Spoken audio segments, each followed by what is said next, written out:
Good day. Welcome to the Advanced Science and Technology Institute, and thank you for joining our activity today. This video was created by ASTI for all the potential bidders, suppliers, observers, Bids and Awards Committee, or BAC members, its secretariat, and other people interested in public bidding. The bidding requirements for goods include eligibility, technical, and financial documents.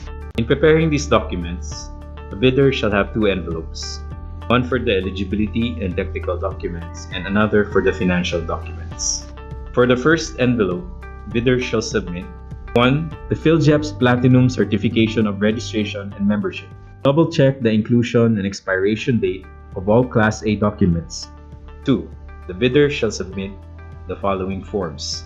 A. Statement of all ongoing government and private contracts, including contracts awarded but not yet started, if any, executed within 3 years or within the duration specified in the bid data sheet from the date of the submission on the bids.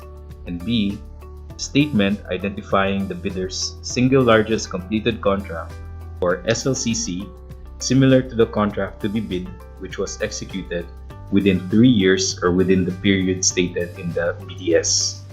Remember, always use the PBD's detailed prescribed forms and do not forget to attach any of the following if applicable and required: end user's acceptance, or official receipts, or sales invoice issued for the contract if completed. Another document to be submitted is a computation of the bidder's net financial contracting capacity, or NFCC, which is at least equal to the ABC of the item or service to be bid. Make sure that the right values and computation is included. Double-check the notes included in the prescribed form. A committed line of credit, or CLC, is now acceptable in lieu of the NFCC computation. This should be at least equal to 10% of the ABC. Take note, if the CLC is issued by a foreign bank, then it should be authenticated by a local universal or commercial bank. For joint ventures, a valid joint venture agreement, or JVA, or duly notarized statements from all parties involved shall be submitted. Both should also submit their PhilJEP's Platinum Certificate of Registration. As for the technical documents, bidders should submit a bid securing declaration or any form of bid security that could be any of the following: cash or cashier's or manager's check issued by a universal or commercial bank issuing 2% of the ABC, a bank draft guarantee or irrevocable letter of credit equivalent to 2% of the ABC issued by a universal or commercial bank. If issued by a foreign bank, it shall be authenticated by a local or commercial bank. And surety bond amounting to 5% of the ABC, certified by the Insurance Commission as authorized to issue such security. In all documents, please indicate the correct amount on the corresponding check, bank draft, guarantee, or surety bond, and any type of security mentioned shall be payable to the Advanced Science and Technology Institute. Please take note of its correct spelling. Next, include the following completed forms or documents. 1. The schedule of requirements, and 2.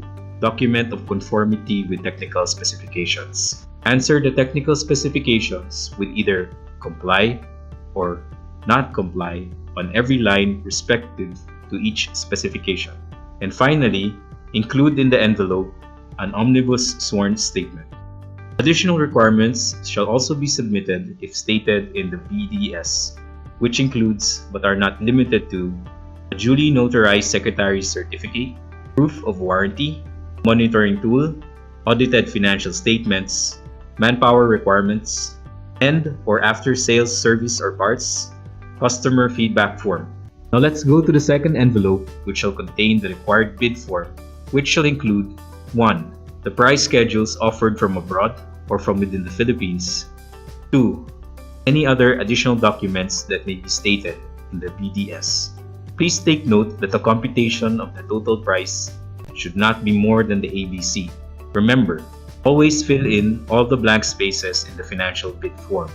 Should the value be offered for free, or if not applicable, a 0 or a dash is also now an acceptable content.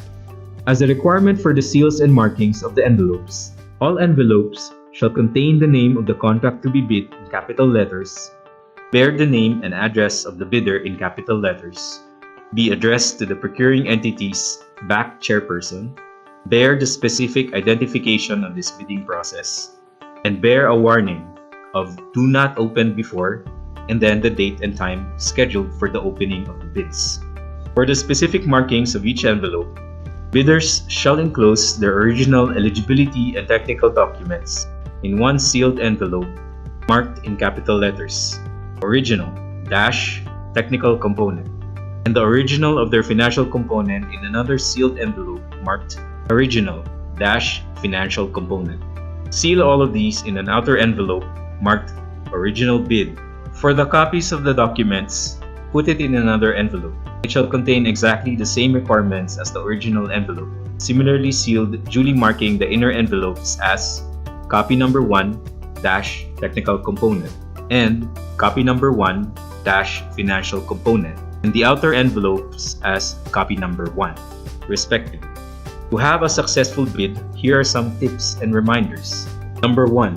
Strictly use the editable form provided by the BAC Secretariat. Make sure that no information is missing and is correct when you submit the bid. Number 2. Most bidders had difficulty in terms of complying with the financial component format. Please carefully read the notes provided in the forms, especially regarding the right computation. Number 3. In all stages of the opening of the bids, the documents will undergo an eligibility check where the BAC will check and initial each page of the submitted documents. The non-discretionary rule of pass or fail criteria shall be followed. If the bid contains the required document, it shall be rated passed for that particular requirement. Otherwise, it shall be considered failed. Number 4. Prepare all bid documents and supporting documents in English. If written in another language, the appropriate embassy or consulate in the Philippines should certify and translate these documents in English. Number 5. The duly authorized representatives of the bidder should sign and initial each and every page of the bid documents except for the unamended printed literature. The same rule applies to any interlineations, erasures, or overwriting in the documents for validation. Bidders are encouraged to seal and mark all envelopes. The BAC will not be held responsible for lost or misplaced documents inside unsealed envelopes. The bidder or its authorized representative who will submit the bids should have an endorsement letter with a photocopy of his ID and shall pay the bid docs fee and deliver the bidding documents on or before the deadline as stated in the BDS. Submitted documents will be accepted by the BAC Secretariat, and the same will take note of any physical and external defects. Notes shall be acknowledged by the bidder or its representative by signing the acknowledgement form. The potential bidders are encouraged to ask questions immediately during the pre-bid conference or any time within 10 calendar days before the deadline of submission of the bids through a formal letter addressed to the BAC Secretariat, which can be sent through post or email. Please take note that the questions asked during the pre-bid conference should still be asked via email so that the BAC Secretariat can issue a formal reply and include updates in a supplemental bid bulletin, which will be issued at least 7 calendar days before the deadline of submission of the bids. In case the bidder missed the pre-bid conference, he may still be allowed to submit a bid, and he may also ask for any clarifications via email. However, if he chose not to ask clarifications, he should be responsible in complying with any announcements, updates, changes, or additional requirements mentioned by the BAC during the pre-bid conference and supplemental bid bulletin. Make sure to read and review all the forms and requirements in the ASTI's specific bid docs and not on other government agencies' bid docs. These can be downloaded from the ASTI website at asti.dost.gov.ph or may be requested from the BAC Secretariat at bac.sec@asti.dost.gov.ph. Thank you and wishing you luck on your bid submission.